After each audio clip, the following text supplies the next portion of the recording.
Ce programme est financé par les amis et partenaires du ministère de Joyce Meyer.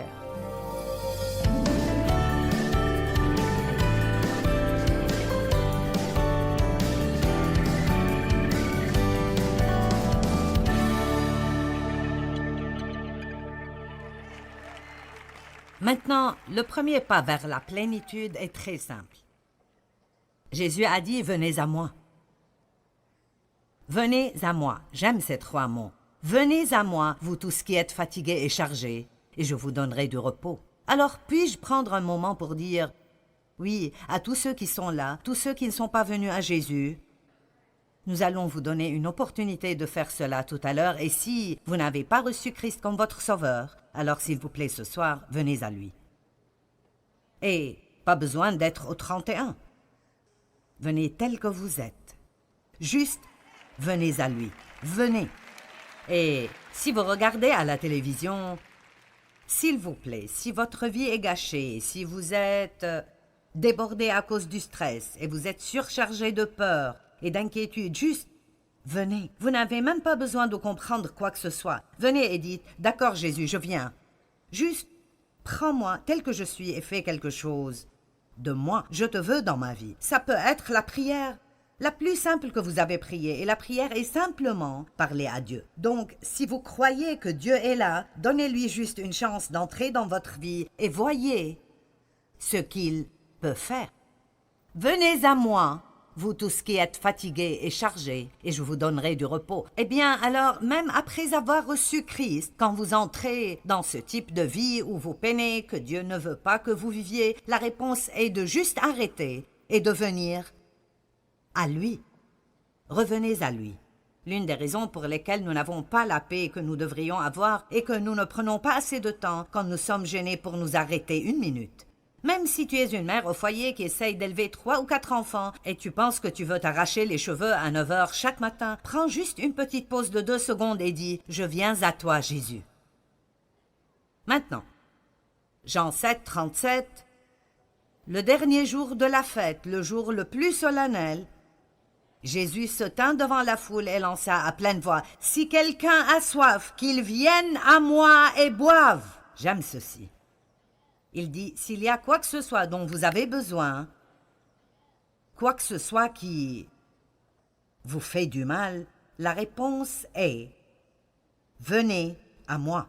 C'est si simple que nous le manquons. Nous préférons nous mettre en groupe et essayer de décider ce que nous devons faire. Je dis toujours, n'allez pas demander aux autres ce que vous devez faire. Ils ne gèrent même pas leur propre vie comme il faut et vous leur demandez comment vous devez résoudre vos problèmes. Allez chez Dieu d'abord et s'il veut utiliser quelqu'un, qu'il l'utilise. Maintenant, voici certaines des meilleures nouvelles que vous pourriez entendre, spécialement pour ceux qui ne sont pas encore venus à Christ. Alors écoutez ceci, Jean 6, 37. Ceci est juste si beau, c'est un si bon verset. Tous ceux que le Père me donne et me confie viendront à moi, et celui qui vient à moi, je ne le repousserai certainement pas, je ne refuserai jamais, jamais aucun de ceux qui viennent à moi. Wow, j'aime cela. Wouh! N'est-ce pas un passage merveilleux? Quiconque vient juste à lui, il dit « Je ne refuserai jamais aucun de ceux qui viennent à moi. » Vous voyez, vous n'avez pas à vous inquiéter si vous pensez « Je veux réparer cette chose, je donnerai ma vie à Christ. Je veux qu'il vienne dans ma vie. » Ne soyez même pas inquiétés qu'il ne vous prendra pas parce que vous avez fait trop de mal. Il ne vous rejettera jamais, au grand jamais.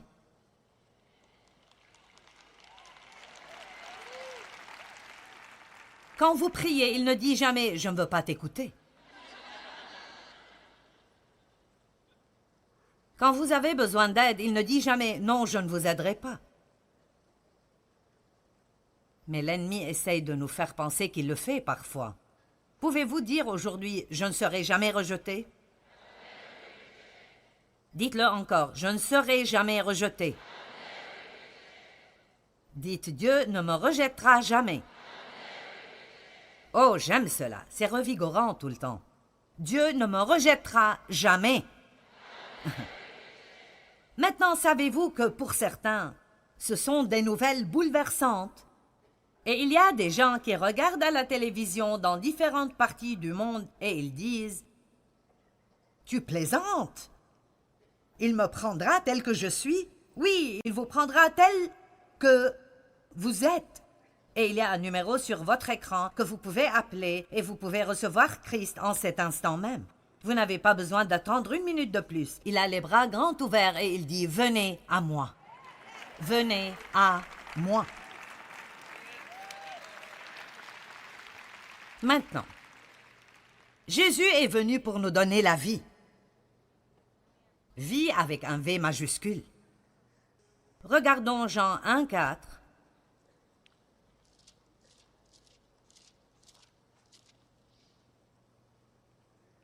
En lui était la vie, V majuscule, et cette vie, V majuscule, était la lumière, L majuscule, des hommes. Pourquoi en majuscule? Parce qu'il parle de Jésus lui-même.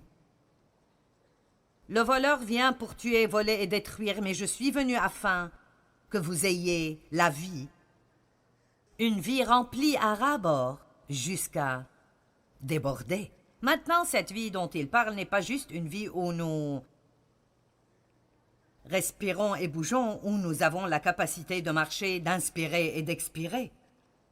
Si vous cherchez le mot Zoé dans le dictionnaire grec, voici ce qu'il veut dire. Si excitant.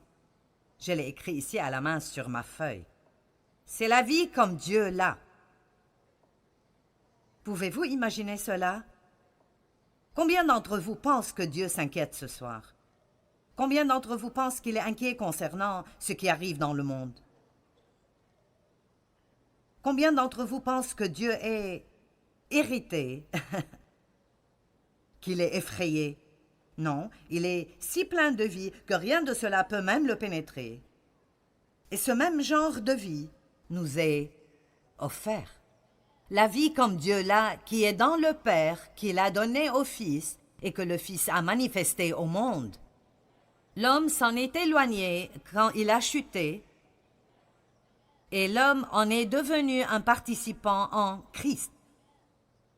C'est sa possession présente à travers sa relation avec Christ, et elle n'est pas juste d'être mobile, mais d'avoir de la force morale, comme la sainteté et la justice. N'est-ce pas merveilleux que Dieu puisse prendre un pécheur constant, spécialement absolument méchant, et lui donner une graine de vie, et le transformer en un enfant de Dieu, saint et juste? Combien pensent que ce sont de bonnes nouvelles? Alors je vous demande vraiment, pourquoi devrions-nous être mécontents?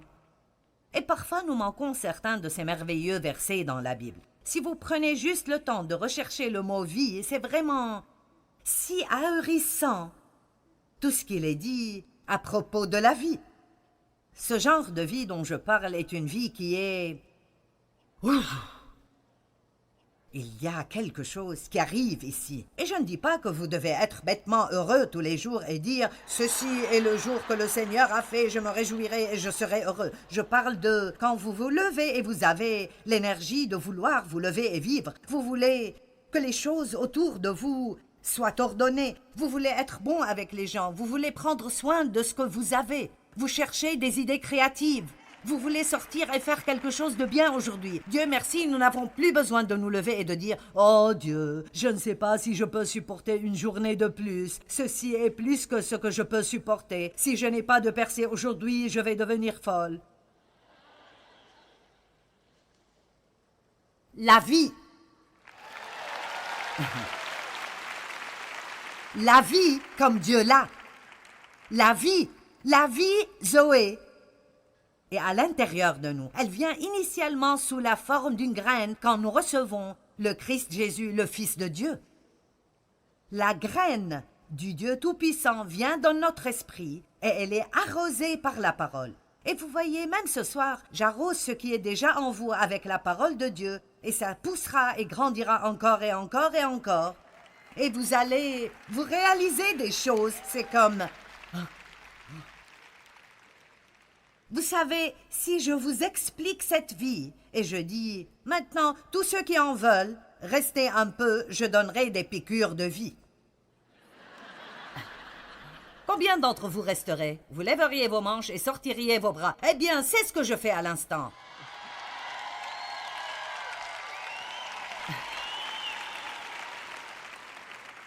Je ne donne pas des piqûres anti-grippe ce soir, je donne des piqûres de vie ce soir. En lui était la vie, et cette vie était la lumière des hommes, et cette vie devient notre don à travers la relation avec Christ. Dieu merci, j'ai une raison pour être en vie. Et j'aime regarder ce que la parole fait aux gens. Écoutez, quelqu'un qui est déprimé sera libéré ce soir. Quelqu'un de découragé est en train d'être encouragé maintenant. Quelqu'un qui sent qu'il ne peut pas supporter un jour de plus. Maintenant, cette vie vous frappe et vous dites « Je peux faire face à tout ce à quoi je dois faire face parce que le plus grand vit en moi. » Vous voyez, nous avons quelque chose qui arrive en nous et elle essaye de sortir à l'extérieur. Amen. Et je suis là à aider le Saint-Esprit à essayer de faire sortir ce bon fruit. La vie. La vie comme Dieu l'a. Maintenant, je vais quelque part. Suivez-moi. 1 Jean 3, 14. En fait, nous avons déjà fait du chemin. Nous avons un début ici et une fin, et maintenant nous sommes au milieu. Nous savons que nous sommes passés de la mort à la vie, V majuscule, parce que nous aimons nos frères chrétiens. Celui qui n'aime pas demeure, reste comme prisonnier, gardé continuellement dans la mort spirituelle. Wow! Maintenant, voici l'essentiel. Nous avons tous cette vie en nous, cette vie Zoé. La capacité d'avoir cette vie merveilleuse, mais si vous n'apprenez pas comment vous aimer les uns les autres, alors ce sera refoulé en vous et vous serez remplis de mort spirituelle. Mais voici comment vous pouvez savoir que cette vie vous appartient quand vous apprenez comment aimer les gens. L'amour et la vie, avec un V majuscule, sont la même chose. Alors aujourd'hui, si vous êtes énervé contre quelqu'un, dépassez cela. Si vous ne croyez pas le meilleur à propos des gens, changez d'avis. Si vous devez pardonner à quelqu'un, pardonnez-leur. Si vous êtes offensé, surmontez cela. Vous ne paraissez pas aussi heureux que je voudrais que vous soyez. Eh bien, ce n'est simplement pas juste. D'accord, puis-je vous dire qu'est-ce qui n'est pas juste? Ce qui n'est pas juste est que Jésus a dû monter sur la croix et mourir pour un tas de gens comme nous. C'est ce qui n'est pas juste. Tout le reste, nous pouvons nous en occuper. Dieu est un Dieu de justice et il arrangera les mauvaises choses si nous mettons notre confiance en lui. Amen. Et je ne dis pas que votre peine n'est pas importante pour Dieu. Je ne dis pas que les gens qui vous ont blessé ont raison. Mais je vous dis que nous devons arrêter ces choses. Nous devons commencer à vraiment aimer pour Jésus parce qu'il y a un monde dehors qui meurt et qui va en enfer. Et ils ne sont pas impressionnés par nos autocollants et nos bijoux chrétiens. Nous devons avoir ce qu'ils cherchent. Nous devons savoir comment marcher dans l'amour et traiter les gens comme il faut. Donc, la prochaine fois que certains de vos amis chrétiens disent « Oh, eh bien, vous savez, eh bien, tu sais, ils sont pentecôtistes. Eh bien, tu sais, elles parlent en langue. » Pourquoi ne dites-vous pas « Tu sais, nous ne savons rien en ce qui les concerne. Nous ne savons pas quel type de relation ils ont avec Dieu. » Ne jugeons pas et ne critiquons pas les gens. Soyons tous un en Christ. Amen. Amen. Je serai peut-être bonne si vous essayez de me connaître, on ne sait jamais. D'accord, maintenant, comment donc arrivons-nous à cet amour? C'est un beau mot, il fait de bons serments, amène de bons cris, mais comment y arrivons-nous? Comment arrivons-nous finalement au point où nous pouvons marcher dans cela, dans notre vie de tous les jours? 2 Pierre chapitre 1 nous l'explique très clairement. Nous parlons ce soir d'être spirituellement en bonne santé. Vous venez à Jésus et puis vous décidez de lui dédier votre vie pour apprendre à faire les choses à sa façon au lieu de les faire à votre façon. Ce n'est pas comme un tweet. Cela prendra quelques minutes, d'accord? Alors suivez-moi, vous pouvez le faire. Par sa puissance divine, je suis à 2 Pierre chapitre 1 verset 3, par sa puissance divine, Dieu nous a donné tout ce qu'il faut, ce dont nous avons besoin pour vivre dans la piété, à travers la connaissance complète de celui qui nous a appelés par la manifestation de sa propre gloire. Eh bien, vous devez disséquer cela pour en profiter plus, mais il dit... La puissance de Dieu, rien de ce que nous avons fait, mais la force de Dieu nous a donné tout ce dont nous avons besoin pour vivre une merveilleuse vie pieuse. Donc, vous avez tout ce dont vous avez besoin pour vivre une bonne vie. Tout. Elle est en vous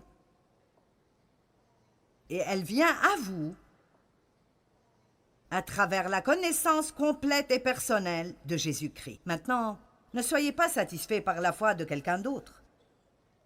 Ne soyez pas satisfaits par le fait d'appeler quelqu'un d'autre pour qu'il cherche vos versets tout le temps. Cherchez-les vous-même. Amen. À chaque fois que vous avez besoin de prière, ne vous mettez pas toujours dans la file de prière. Après un temps, soyez ceux qui prient pour les autres.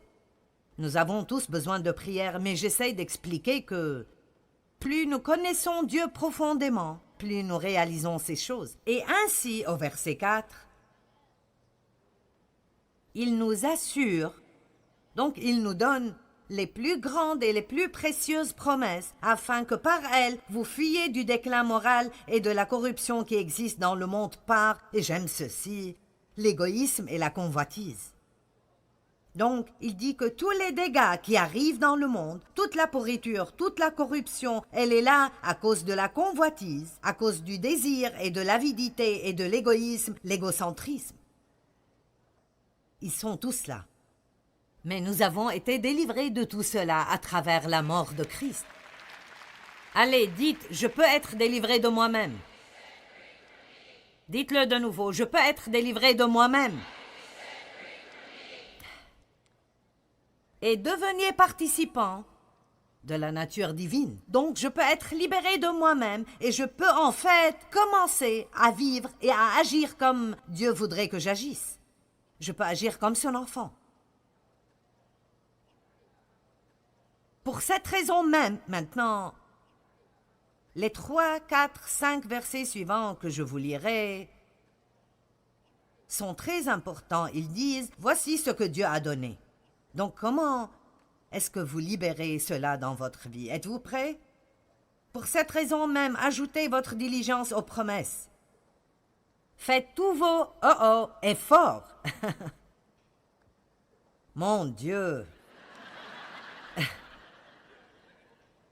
Une dame m'a demandé l'autre jour, et ceci est juste classique.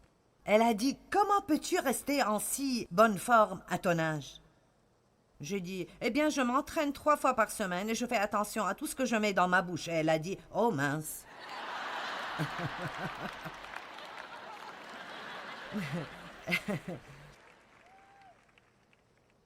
Et vous savez, nous devons faire attention à ce je veux, mais nous voulons que ce je veux nous soit donné par osmose. Nous ne voulons pas avoir à faire quoi que ce soit pour l'obtenir. Eh bien, n'y a-t-il pas de façon d'avoir des muscles sans s'entraîner? Y a-t-il une façon de juste manger jour et nuit et de manger quoi que ce soit et toujours ressembler à Twiggy?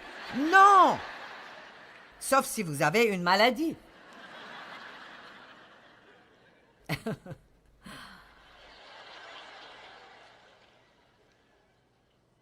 Oh, aide-moi, Jésus.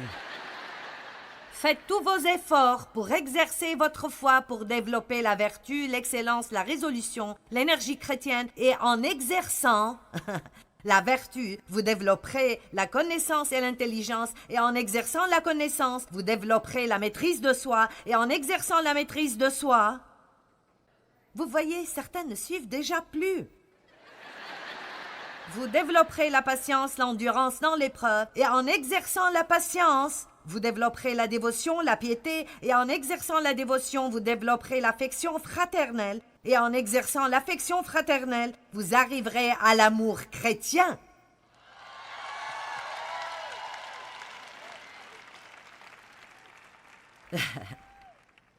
Donc laissez-moi juste vous dire, peu importe combien de messages merveilleux je vous prêche à propos de partir d'ici et de sortir et d'aimer tout le monde, ça n'arrivera pas. Pas avant que vous sortiez cette liste. La première chose que vous devez avoir est la connaissance. La première chose que vous voulez connaître est lui. Pas juste savoir ce que Dieu peut faire pour vous, mais le connaître et la force de sa résurrection, connaître le caractère de Dieu et combien il est incroyablement merveilleux. Et être si reconnaissant pour votre salut que vous pouvez à peine vous contrôler. Et puis vous ajoutez plus de diligence et vous exercez cela. Et vous ajoutez plus de diligence et vous exercez cela. Laissez-moi vous dire quelque chose à propos de ce livre. Mes paroles, elles sont esprit et elles sont vie, a dit Jésus. Maintenant, je pense que je n'ai certainement pas toutes les connaissances de la révélation de la parole de Dieu, mais je comprends la puissance qui est dans la parole. Et c'est pour cela que je fais ce que je fais, parce que je regarde comment la parole de Dieu change les gens, comment elle change l'expression sur vos visages, comment la lumière vient dans les yeux des gens quand vous partagez la parole. Je regarde les larmes couler parfois quand les gens...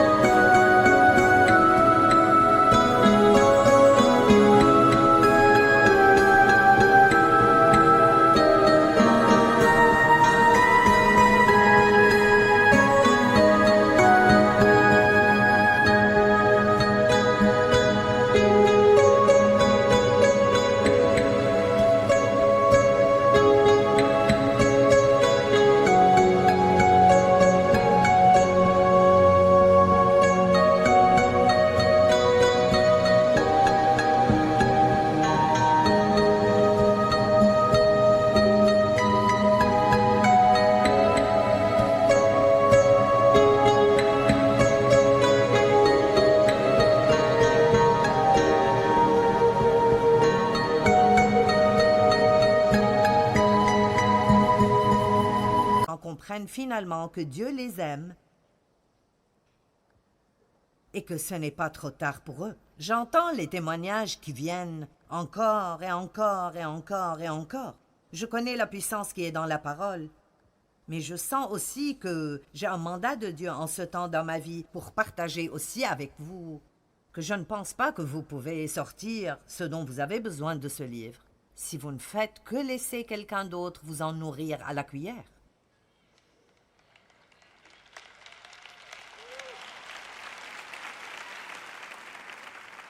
Vous devez avoir votre Bible.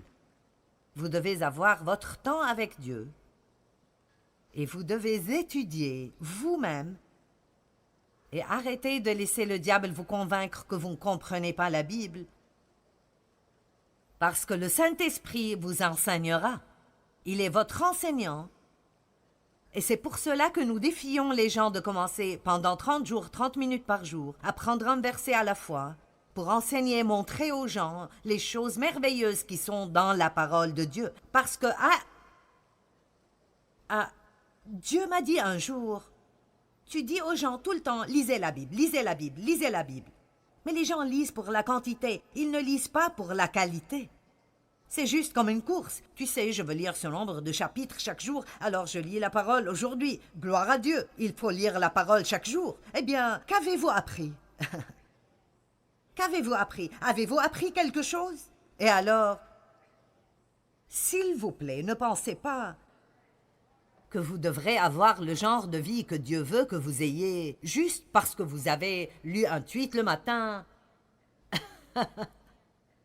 un post sur Facebook, vous écoutez un petit sermon de 15 minutes, ou vous visitez peut-être une église une fois par semaine et vous dormez pendant la moitié du sermon. Et puis, vous vous demandez pourquoi vous n'avez aucune victoire. Allez, il y a quelque chose pourquoi se battre. Il y a une vie qui vaut le coup d'être vécue. Il y a quelque chose pourquoi vous pouvez vous lever. Il y a une raison de se lever tôt et de passer du temps avec Dieu. Votre vie.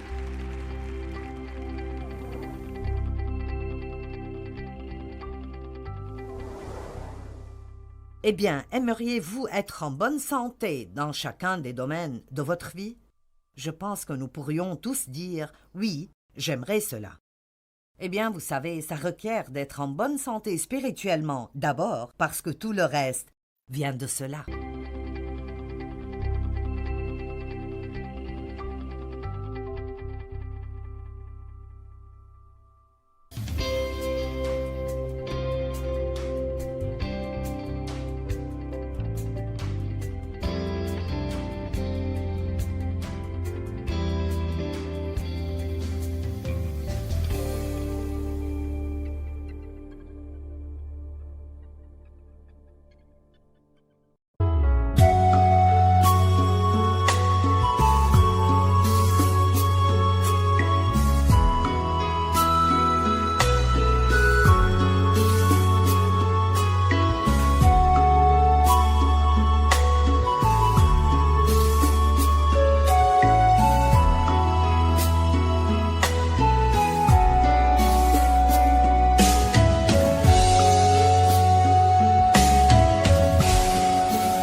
khắp phương trời vẫn nhớ tới quê hương. Người về đây thăm làng trù quê mẹ và làng sen quê cha, xúc động bồi hồi người rơi giọt lệ, thương mái nhà tranh thương đất mẹ nghèo.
Thank